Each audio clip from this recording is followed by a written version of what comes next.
Chapter 3.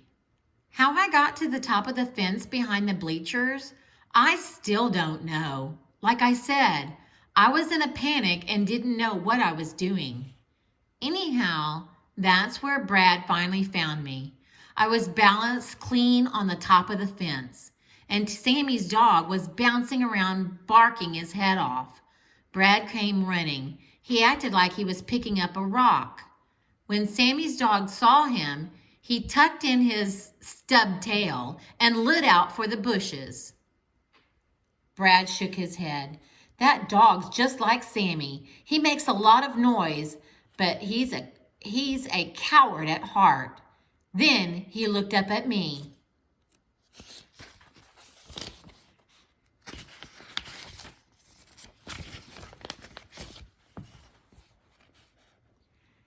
You had Sammy beat to a pulp.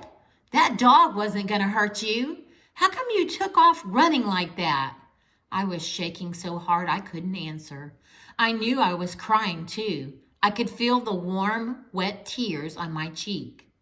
I didn't want Brad to see me cry, only there wasn't much I could do about it. The dog's gone. Come on down. I hesitated, looked around to make sure Sammy's dog wasn't hiding someplace. Brad waved again. Come on, Ricky. You're going to fall off that fence and break your fool neck. I pointed at the field. Why don't you go back to the football game? I sniffed. Go on. Leave me alone. Brad frowned. The game's over, Sammy. Sammy went home.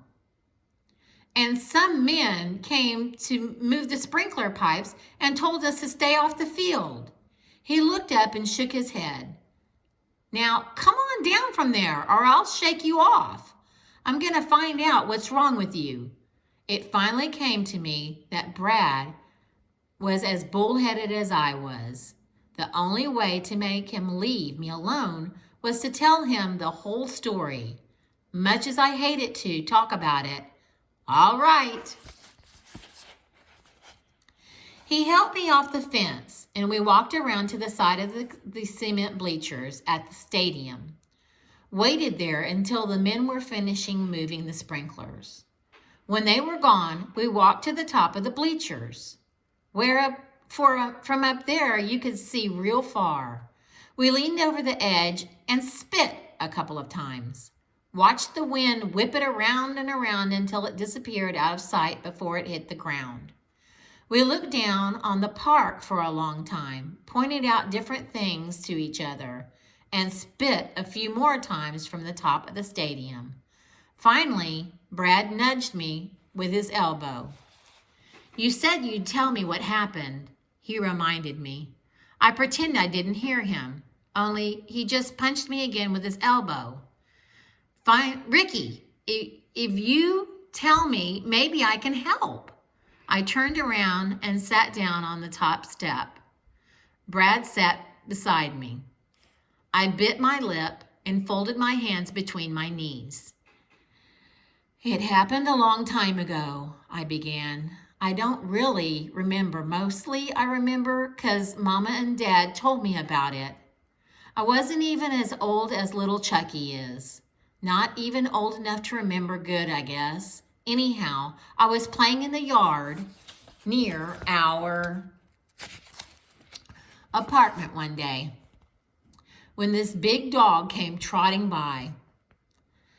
I was just a little kid, like I said, and I didn't know any better. So when he came running past me, I reached out and tried to pet him. He tore into me like I was his worst enemy. It's kind of funny. I stopped and gazed off into the clear Oklahoma sky. Only I don't remember him biting me. I got this scar here under my right eye. I pointed it out to Brad. And there's places on my arm and on my back where he bit me. Only, well, I don't remember that part of it at all. It's almost like it didn't really happen. I closed my eyes, shuddered as I remembered other things. The first thing I recollect was the man came along and got the dog off me. He was yelling and screaming at it, and finally he grabbed it by the neck and locked it in the pump house beside the swimming pool. Then he came back and picked me up, and he thought I was dead because I heard him call to his wife that the dog had killed me. Then I guess he figured out I was alive.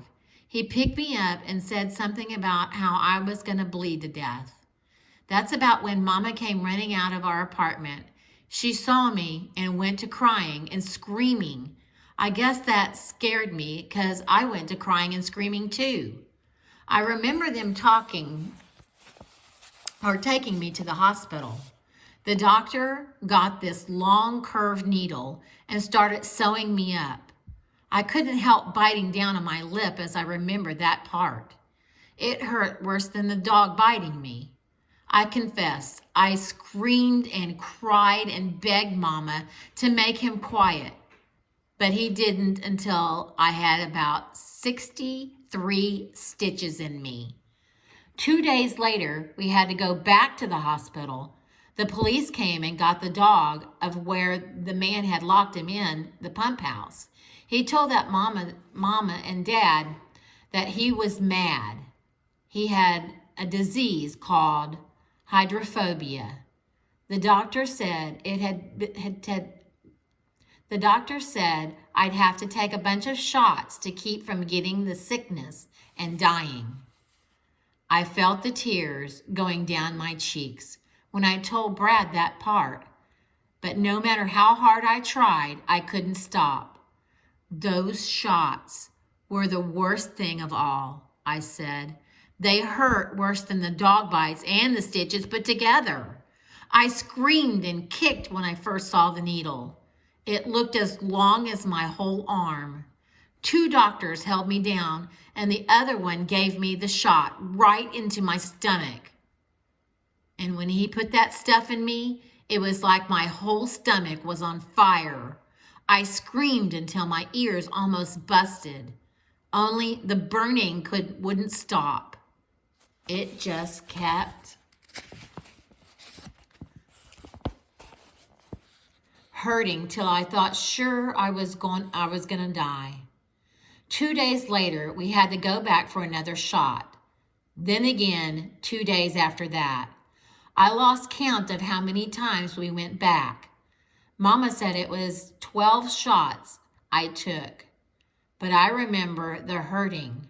I remember those doctors holding me down. And I remember screaming and feeling like I was burning all over. And I remember I had to stop talking then. I was rubbing at my stomach and I couldn't stand talking about it anymore because I was crying and remembering it just like it was happening all over again.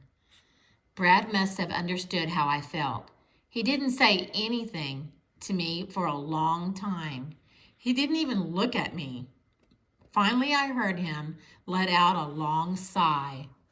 That's awful bad, Ricky. I can understand how come you had to run when you saw Sammy's dog come running up. I reckon I'd been scared of dogs too, if something bad as that happened to me. We still weren't looking at each other. Brad sat with his head down, kind of looking at his tennis shoes. We were quiet for a long time. Then he said, I guess everybody's afraid of one thing or another. Me? I'm afraid of spiders. Only I don't have a good reason to be like you got to be scared of dogs. I looked up at my friend, and he frowned and scratched at his chin. All of a sudden, his face lit up. Hey, I got a great idea. Why don't I find my dog, Ruff? He's real gentle. Never bit anybody in his life. Maybe with me helping, you could get used to being around him. Might even get to where you could pet him. No, I snapped, cutting him off. But Ricky, it wouldn't hurt to try. No! Why not? You can't spend the rest of your life running every time you see a dog. It's not natural. I said no, Brad. I yelled at him. Come on, Ricky, just try. No, I said no, and I mean it. I don't want anything to do with that old stinking dog. You know Sammy's going to tell the guys what happened today. And if you don't get over being scared of dogs by the end of the summer, everybody in school is going to pester you next year. I don't care. But Ricky, no, Brad, just forget it. Listen, Ricky, I reckon Brad and I would have gone on arguing about it for the rest of the day. Only about then we heard a horn honking from the other side of the stadium. We knew it was Mama, so Brad and I hurried down from the bleachers and went on through the hole in the fence. I was halfway scared to let Mama see me with my good clothes muddy and messed up.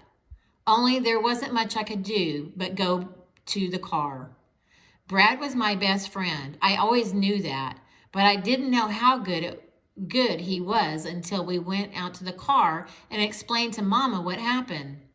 He told her how I couldn't help fighting with Sammy and how it wasn't my fault. He even tried to take some of the blame for not running Sammy off when the bully first started acting up. Mama listened to him, and after he was through, she wasn't mad at me anymore. She even invited Brad to come spend Saturday with me. She said that she'd call his mother tonight and see if that would be all right. I was so excited about Brad getting to come out. I didn't think about anything else all the way home. I forgot about fighting with Sammy. I forgot about dogs. I even forgot about my clothes being muddy and what Dad might say if he saw that I'd been fighting. Mama didn't forget, though. She stopped at the mailbox down the hill from the house. After she got the mail from the tin box, she turned to me. Soon as we get to the house, you scoot inside and put on some old clothes. Your dad finds out that you've been fighting? Well, I just think it'd be best if you changed before you go help with the chores. It was a good idea.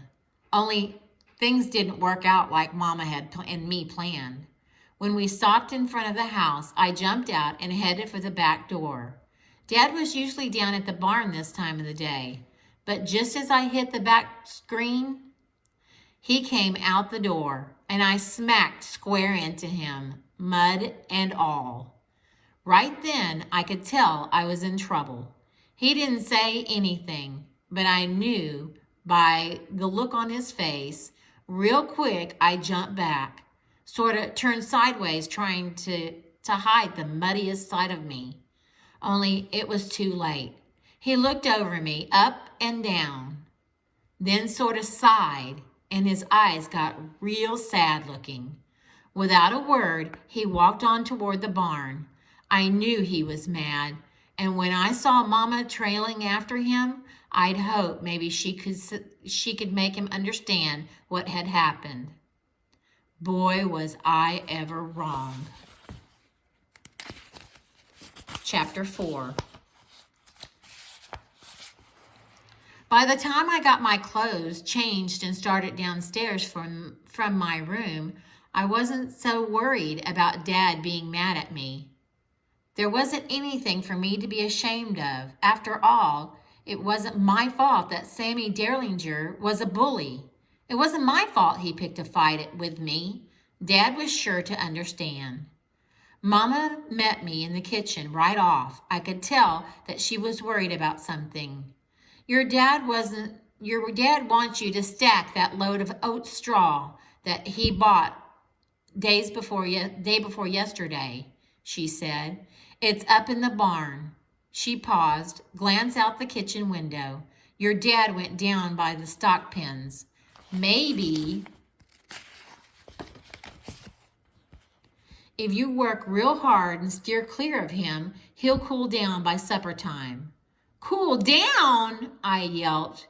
You don't mean he's mad about me fighting? She nodded her head.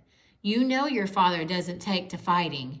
You'll have to be patient with him. try to understand how he feels. Understand how he feels? I yelped. Why can't he understand how I feel? The fight wasn't my fault. He ought to be proud of me for taking up for myself. Mama sighed and looked away. Just go on down, do your chores, she said. And if your father comes up to talk to you, don't argue with him. Understand? I didn't answer. For some reason, I was mad as all get out. So I just stormed up the hill toward the hay barn. The oat straw was piled in the corner of the barn. Most of the time when Dad bought hay, he'd have the men who brought it throw it into the barn without stacking it. Then, to save money, we'd do the stacking.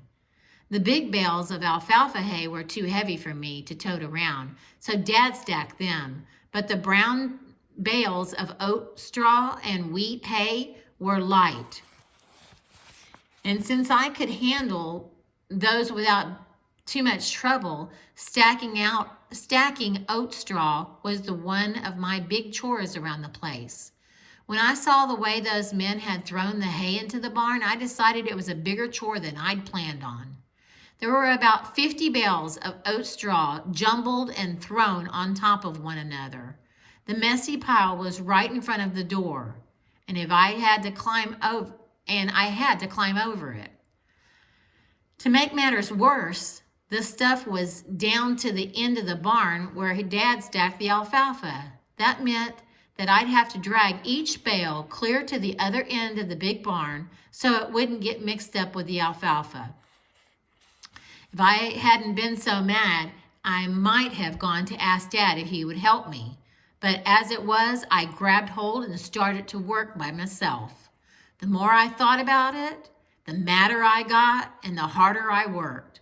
By the time Mama called supper, I only had 5 bales of hay left to stack, and I trotted to the door and cupped my hand with my mouth. "I'll be there in just a second," I shouted. "I'm almost through." I could see Mama at the back door. She nodded her head real big and waved, showing me that she'd heard. The barn was pretty dark inside. The last few bales were over in the corner. I grabbed hold of the wires on one and started dragging it toward the stack. When I did, I thought I'd heard a sound from behind one of the other bales. I froze, stood real still, listening. But when the sound didn't come again, I decided it was only my imagination and went on about what I was doing. When I got a hold of another bale, I heard the sound again. This time I was sure that it wasn't just my imagination, but real careful, I leaned over and pulled another bale out of the way, then another, trying to see what it was I heard. The last bale was leaning up against the corner. I tipped it over, and that's when I saw him. It was the pup. I'd forgotten about him coming down with our cats. When I saw him hiding under the hay bale, it scared me. I jumped so hard my head hit the side of the barn. Tin rattled over the place. Sorry, I had a mosquito bite me. I jumped so hard my head hit the side of the barn. Tin rattled all over the place, and so did my head. The little pup just lay there for a second. He tilted his head to one side and cocked his floppy ear, like he was trying to figure what I was. Therefore, I knew what was happening. His face sort of lit up. All of a sudden, he was on his feet. His tail was wagging so hard that it shook the whole back end. He yapped a couple of times and then started toward me. Like always, the old fear took hold. I backed away from him. He only came toward me faster. In a flash, I turned and started running, and when I did, that pup took in after me. He kept wagging and yapping, chased me all over the barn. I tried to get out of the door once, but he got there before I did. Finally, I got away from him by climbing up the bales of hay that I just stacked. He couldn't follow me up the bales. He stood there at the bottom. He'd bounce around, wiggling all over the place. Then he'd stop and yap at me. "Get!" I screamed. "Get away! Get away from me! Leave me alone!" He tilted his head to one side and cocked his ears, giving me that dumb look again. His teeth weren't very big, at least they didn't seem like it from up top of the haystack. But his tongue kind of flopped out of the side of his mouth. It was probably long enough to drag the ground, and I was sure with all the jumping around that he was doing, he'd bound to trip over it. Only he never did. I don't know how long he kept me up there.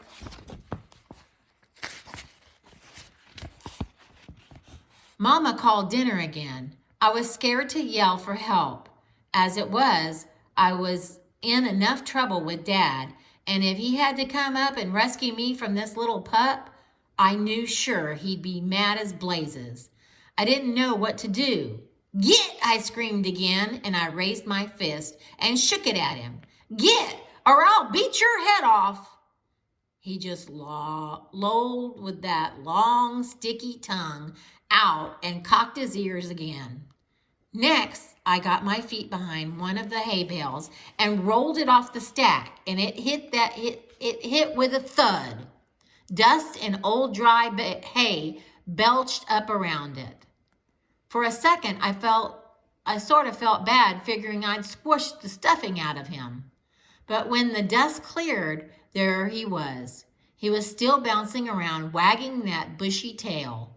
When I rolled a second bale off at him, he started yapping again, acting like it was a game or something. I felt ashamed of myself. That pup wasn't much bigger than a cottontail rabbit, and I reckon he was about as vicious too.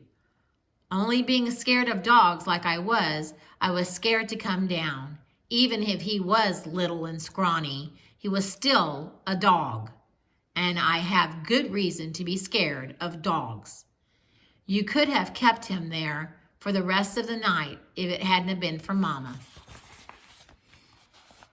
About the time that I was fixing to yell for help, I heard her open the back screen down at the house. She rattled the pans together and yelled, "Here, kitty, kitty, kitty!"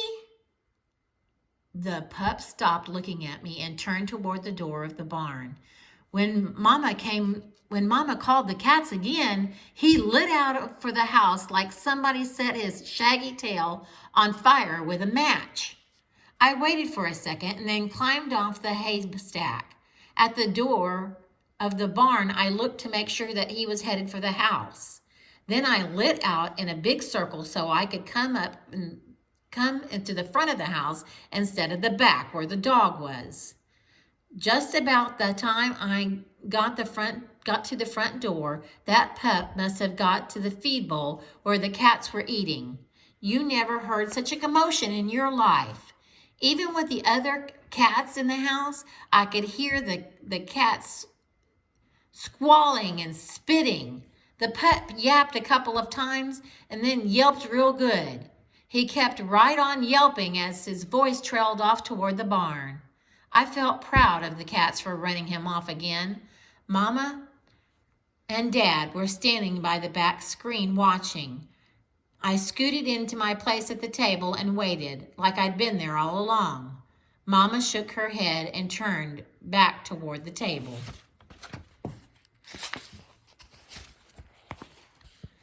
"Poor little thing. He'll starve if those cats don't let him eat with them," Dad nodded. "Somebody probably dumped him up the road, and he wandered here. Hard telling how long he's been without food. If it wasn't for Ricky being afraid of dogs, And he stopped suddenly when he saw me sitting at the table. "Where'd you come from?" I shrugged and kind of smiled. Came in the front. This sure looks good, Mama, I said, trying to change the subject. What is it? Tuna casserole, she answered. She sat down in her chair beside me. You usually don't like it. I gave a half grin and shrugged. Guess I'm extra hungry today. Stacking hay's hard work. Well, we all started eating then. I didn't much like tuna casserole, but the way things had been going, I didn't dare complain. Dad and Mama visited some about going to town and the weather. I figured maybe Dad had forgot about the fight. And I ate all hunkered down in my chair, trying not to bring anybody's attention to me. Chucky was the one who messed things up, though. Everybody was busy talking and eating. Nobody asked me anything, and I just pretended I wasn't there. Right about then, Chucky gave me that little brother sneer that looks and says, I'm gonna get you. Look what Ricky got on his foot, Mama. What? She asked, not really paying much attention. Ricky stepped in the cow stuff, he announced. I glanced down at my foot, and sure enough, I guess I'd been in such a hurry getting away from the pup, I didn't even notice where I was stepping. Along with being on my shoe, there were big green spots trailing through the living room to the front door. Mama leaned around that she could see what I was looking at. Oh, Ricky, she sighed, and I just swept that carpet this morning. I'm sorry, I didn't. You get outside right now, she said. Go get that off your feet. I'll ease up from the table, Chucky sneered again. Then sure nobody was looking except me, he stuck his tongue out.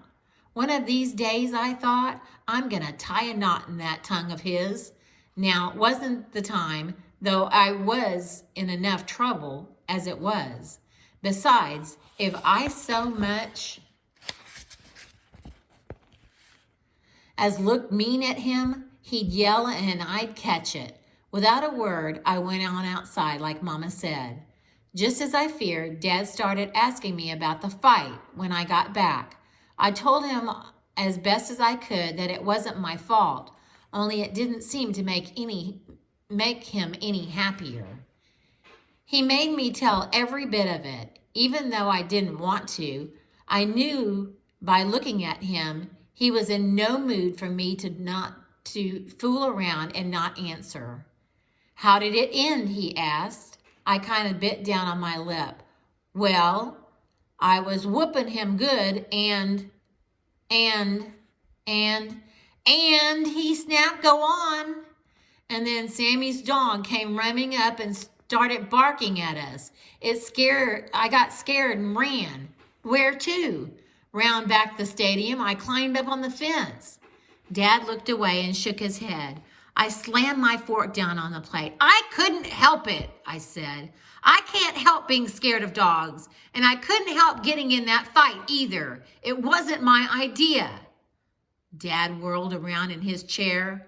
I'm not worried about the fight, he snapped. He blew a short blast of air up his forehead, held his breath like he was trying to calm himself. Sometimes a man has to stand up for what he thinks is right. Fighting never solved anything. Never does anybody any good. But it happens sometimes. I can't understand that. What I can't understand is why you act like a blamed idiot every time you get near a dog. I glared across the table at him. What do you want me to do? Stay there and get chewed up like when I was little? I was shaking all over. Worse than that, I could feel the tears welling up in my eyes.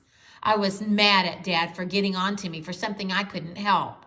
Now don't start that dang bawling, he barked. You're getting too big for that foolishness. You're not a little boy anymore, Rick. It's time that you started growing up, started taking on some responsibility. Mama reached over and touched Dad lightly on the arm. Now, honey, don't be too hard on him. You know he can't help how he is about dogs. After what happened to him when he was a baby, I don't blame him. That was a long time ago. Dad cut her off. Then he turned back to me. You can't let something that happened that long back keep gnawing at you, son. With Dad yelling and Mom taking up for me, I felt like I was trapped in the middle. A single tear rolled down my cheek and I tried to wipe it away before Dad could see. I can't help getting scared of dogs, I sniffed. I just can't help it. Dad shook his head. It's one thing that you're scared of something, but you can't let fear ruin your life. You can't let it stampede you, make you do crazy things that you don't even remember. It's something that you got to overcome. Fear is something that you've got to control, something you got to beat before it beats you. What do you want me to do? I yelled. You're always picking at me, but you never tell me what you want me to do. The knots in my stomach were so tight I was shaking all over. Ricky, Mama scolded. Don't talk to your father in that tone of voice. I didn't realize I had almost screaming until Mama stopped me. Dad's eyes got real tight, and I bit down on my lip, wishing I hadn't lost my temper and yelled like I did. I figured any second Dad'd stand up from his chair and start taking off his belt. And I reckon I deserved it too. Only he just sat there. His voice was real calm when he said, "Go up to your room now." All right, that's the end of chapter 4. And Ricky has a real problem with any type of dog. So what's going to happen with this dog that's hanging around? Make your guess.